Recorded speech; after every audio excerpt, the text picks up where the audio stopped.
wabarakatuh. Perkenalkan, nama saya Helmi Anissa. Di sini saya akan menjelaskan tentang cahaya dan alat optik. Jadi, apa sih yang disebut dengan cahaya?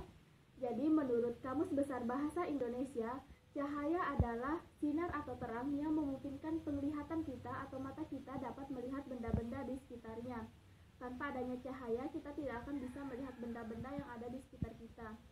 Benda yang dapat memancarkan cahaya disebut sebagai sumber cahaya, seperti ada matahari, bulan, lampu, senter, dan lain sebagainya. Di sini saya akan menjelaskan tentang sifat-sifat cahaya.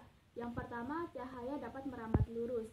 Sifat cahaya dapat merambat lurus terjadi jika cahaya itu melewati satu medium perantara.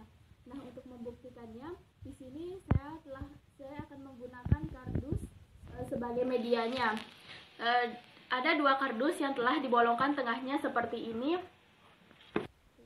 Selanjutnya kita akan mengarahkan senter mengenai bagian tengah kardus yang telah dilobangkan, sehingga akan terlihat bahwa cahaya itu dapat merambat lurus. Dia akan mencari celah-celah dari benda-benda yang dia lewati, sehingga pada kardus bagian ketiga akan terlihat persegi seperti pada lubang yang kedua. Karena di kardus ketiga tidak memiliki lubang, sehingga kardus yang ketiga ini tidak akan dilewati oleh cahaya karena tidak memiliki lubang atau celah untuk dilewati oleh cahaya. Sehingga terbuktilah bahwa cahaya itu bersifat dapat merambat lurus. Sifat yang kedua yaitu cahaya dapat dipantulkan. Pemantulan cahaya yaitu proses terpancarnya kembali cahaya dari permukaan benda yang terkena cahaya. Nah, untuk membuktikan bahwa cahaya itu dapat dipantulkan, di sini kita akan melakukan percobaan dengan menggunakan cermin, senter, dan juga kardus yang telah digunakan tadi. Nah, langsung saja kita akan melakukan percobaan. Di sini kita mengarahkan senter pada cermin yang telah kita siapkan. Nah, dan jelas terbukti bahwa cahaya akan terpantul ke bagian kardus yang telah disiapkan. Nah, dengan demikian maka cahaya itu dapat dipantulkan. Sifat cahaya yang ketiga yaitu cahaya dapat dibiaskan.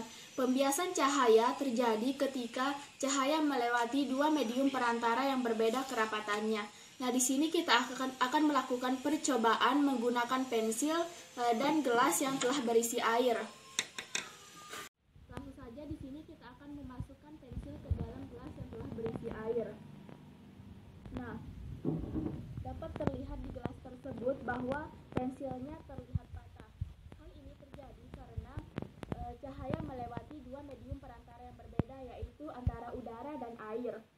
Cahaya dari bagian pensil yang berada di permukaan air akan menempuh lintasan lurus dari pensil menuju mata, sedangkan cahaya dari bagian pensil yang tercelup air akan menempuh lintasan yang telah dibelokkan atau dibiaskan. Karena hal ini terjadi karena cahaya melalui dua medium yang berbeda, yaitu air dan udara. Sehingga terbukti di sini bahwa cahaya itu dapat dibiaskan atau dapat dibelokkan. Sifat cahaya yang keempat yaitu cahaya dapat menembus benda bening. Benda bening yaitu benda yang dapat dilalui oleh cahaya.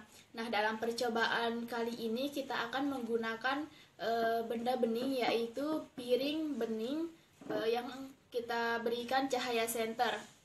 Nah, dalam percobaan ini kita akan langsung mengarahkan cahaya senter menuju benda bening, dan terlihat di kardus bahwa cahaya itu tembus melalui benda bening. Jadi di sini terbukti bahwa cahaya itu dapat menembus benda bening. Setelah kita melakukan percobaan di atas, kita dapat mengetahui apa sih itu hubungan antara penglihatan dan cahaya. Jadi penglihatan dan cahaya merupakan dua hal yang tidak dapat dipisahkan dalam kehidupan sehari-hari kita. Tanpa adanya cahaya, kita tidak akan dapat melihat. Kita tidak akan dapat melihat benda-benda yang ada di sekitar kita. Nah, jika kita terlalu sering membaca atau melihat benda-benda di ruangan yang remang-remang, atau kita terlalu sering melihat benda-benda yang sangat menyilaukan, itu dapat mengganggu dan dapat menyebabkan masalah pada mata kita. Nah, di sini saya akan menjelaskan ada 3 masalah atau gangguan pada mata. Yang pertama yaitu miopi atau rabun jauh, yaitu keadaan di mana seseorang tidak dapat melihat dalam jarak yang agak jauh. Nah, penderita ini dapat ditolong dengan menggunakan lensa minus atau cekung.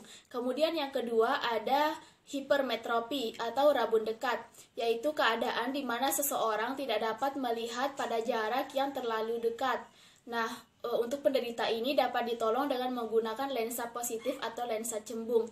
Kemudian yang ketiga ada presbiopi, yaitu keadaan di mana seseorang tidak dapat melihat benda yang terlalu jauh atau yang terlalu dekat. Nah, untuk menolong penderita ini dapat menggunakan lensa rangkap atau positif dan negatif. Kemudian saya akan menjelaskan cara untuk menjaga penglihatan atau mata agar terhindar dari masalah atau penyakit yang telah dijelaskan tadi. Yang pertama yang harus kita lakukan yaitu membaca pada ruang yang cukup terang. Kemudian yang kedua, jarak pandang mata saat membaca kira-kira 30 cm dengan buku.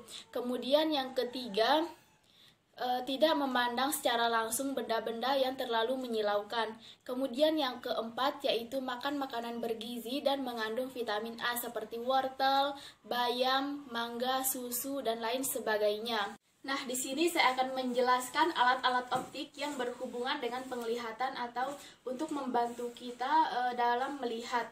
Nah, di sini saya akan menjelaskan ada 3 alat optik yang dapat kita gunakan untuk melihat, yaitu yang pertama ada kacamata. Kacamata merupakan alat yang digunakan untuk membantu orang-orang yang memiliki masalah mata seperti yang dijelaskan sebelumnya.